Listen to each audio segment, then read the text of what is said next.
white blood cells, of course, are part of your immune system, and then there are these cell fragments. What they do is basically aid in clotting and release clotting factors.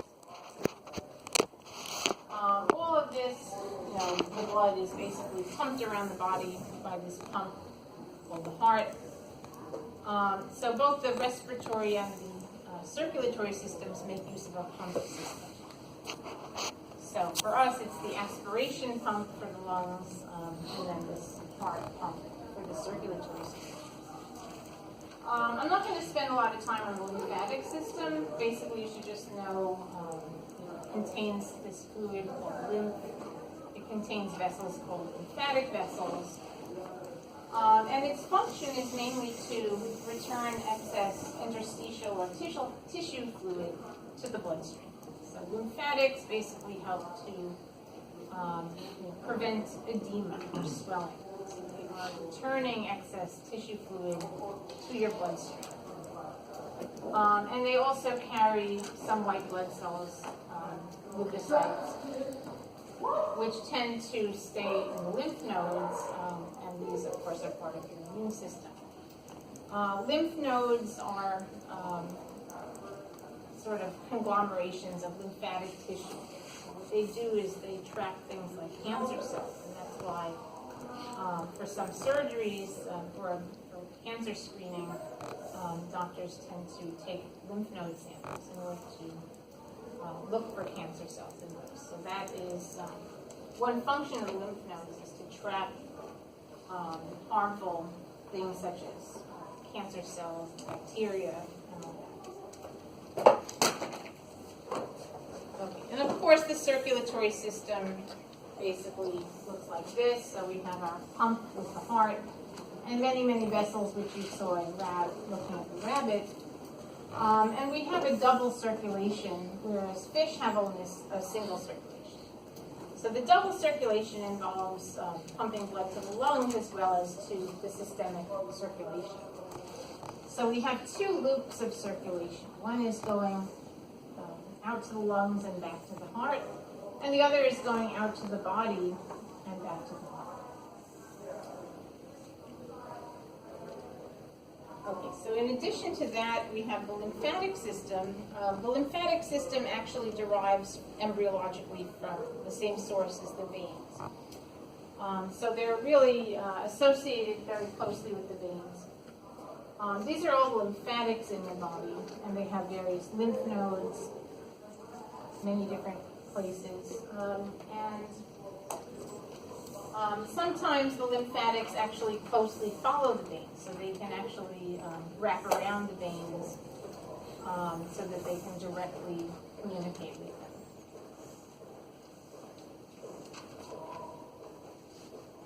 And also so that the movement of the blood vessels, the muscle in the wall of the blood vessels, can help to move the lymph back around the body.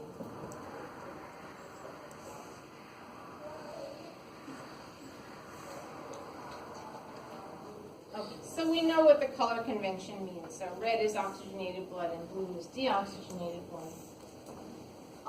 Notice, though, that when we define arteries versus veins, arteries are always going away from the heart, whereas veins are always returning to the heart. So the definition of arteries versus veins depends on direction and not on oxygen content. So again, there are a couple of veins and arteries, as you know, that don't do what they're supposed to do in the sense of carrying oxygenated versus deoxygenated blood. So, for example, the pulmonary arteries are actually carrying deoxygenated blood, whereas the pulmonary veins are carrying oxygenated blood. Okay, so let's take a look at the structure of arteries and veins. So basically, the structure looks something like this. So you can see the artery, here's the artery, here's the vein, capillaries in between. So of course arteries are carrying blood away from the heart to various organs of the body. Veins are returning it to the heart. And the capillaries form a network that interconnects arteries and veins. There's also venules and arterioles. So arterioles are just small arteries, venules are small veins. The major difference is in their tissue composition. So you can see here, basically, arteries and veins tend to have muscle in their walls, whereas capillaries don't. So the major difference is the structures found in these different types of vessels. So what we have here is arteries and veins, similar structure with 3 layers. The innermost layer is what we call the tunica intima, and that's an endothelial layer.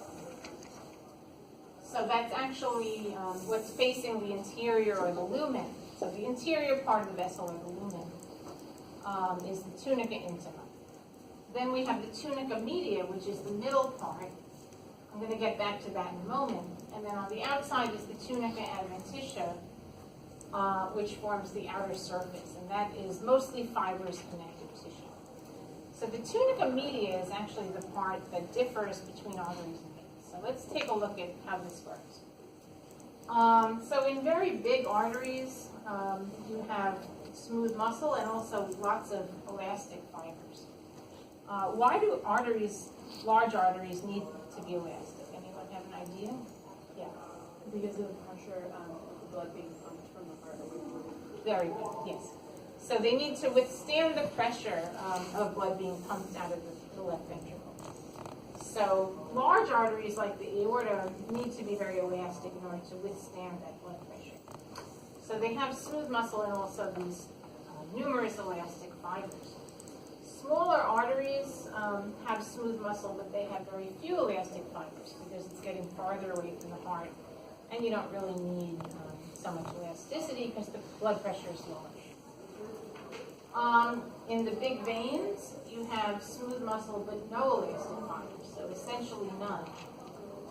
And the reason for that is that in the large veins, the blood pressure is actually very, very low, so it's the lowest. And so there's no need at all for elasticity. Some terms, basically, when the smooth muscle in arteries and veins contracts, we call that vasoconstriction. And when it relaxes, we call that vasodilation. So those are terms, if you're headed for medical school or dental school, that you should become familiar with. And these two processes will determine the amount of blood flow to the capillary beds. So whether there's vasoconstriction or vasodilation happening, that regulates how much blood is getting to the capillaries.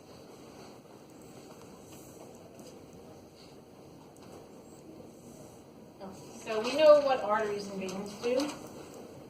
And arteries have this elasticity that helps them to absorb and distribute the sudden surge of blood flow during systole. So these are two terms to remember from intro bio. So systole, diastole. Who can tell me what they are? What's systole? Yeah. Just as when the heart contracts. Good. Yeah. And what's diastole? Right. Good. So systole is when the heart is contracting. Diastole is when it relaxes. So during systole, we have the ventricles especially contracting, squirting blood into the aorta and pulmonary trunk. So there's a sudden surge of blood in those two arteries, and that's why they have to be very elastic. And then in diastole, the heart is relaxing. And what's happening is that the elastic walls of these arteries are going to rebound. And that's actually going to sustain the flow of blood. So it's, yes, yeah. Sorry, is that why when you're taking blood pressure manually and you're listening for it, between, like, you can hear the systole because there's high pressure, and then when it drops again, like, you can hear it until it hits distal, and then because the heart has relaxed, the pressure is lowered. That's how you hear it, like, when you're synchroning. Yeah. Yeah. Mm-hmm. Yeah. Okay, so basically, it's the rebound of this elasticity. So you can think of it as sort of like a rubber band. I can't think of a good analogy really, but just when you kind of stretch a rubber band and then let it go. keeps rebounding. So that it's keeping up the force that pushes the blood through the arteries rather than just it stopping. So it's not just muscle action, but also the elasticity that keeps it going. And then in veins, basically, some things about veins that you should know. At any particular moment, up to 70% of circulating blood is actually in your veins. So most of the blood in your body at any given time is in veins as opposed to arteries.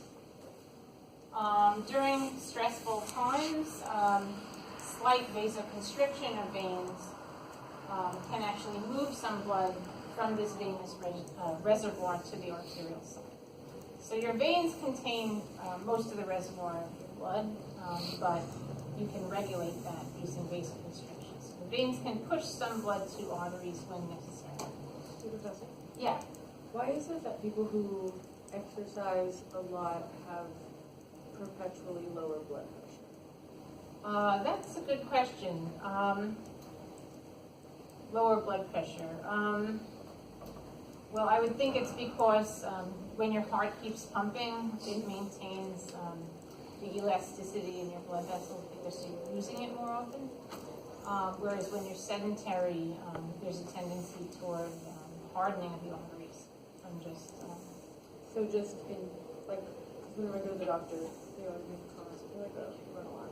Because my blood pressure is usually like 95 over 68 or something pretty low. Yeah. But it's, like, but they said it's just because the heart making is more efficient, but I don't understand how that would relate to veins. Yeah, I mean, it's just because it's pumping harder, more, so it's more in shape, basically, in your arteries.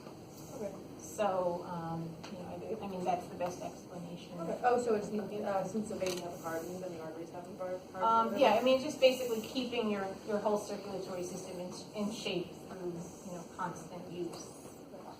Yeah. Okay, so basically, all right. So veins have valves that are one-way valves, and these prevent backflow. So basically, in the veins, the blood only moves in one direction, and it's not the force of the heart that's moving it or the blood pressure, but it's being moved, prevented from flowing backward by these valves. So the valves prevent backflow, and what moves the blood through veins, for the most part, is actually the movement of surrounding structures. So, for example, in your limbs, the muscles that surround the veins, every time they contract, they're actually squeezing the veins and helping to push the blood back toward your heart. And then the valves prevent the blood from flowing backward. So in most parts of your body, it's actually the movement of other structures that keep the blood flowing through veins. And then there are some areas, such as your brain, for example, where you don't have, any muscles or movement to keep the blood flowing. So in that case, it's really just, the pressure of blood coming up from behind. Okay, so we're really out of time. This is just showing some leg muscles surrounding the veins, so you can see how movement and walking and running actually help to move the blood through your veins. So you can see here's a big vein in your leg with the valves that go in one direction. This keeps the blood flowing that way, and when you walk, your leg muscles are actually squeezing the veins, helping the blood to flow back toward your heart. So this is yet another reason why a sedentary lifestyle is not so healthy. So it's good to walk because you're actually helping your circulation. Okay, so that's pretty much it. We'll pick up with the rest of this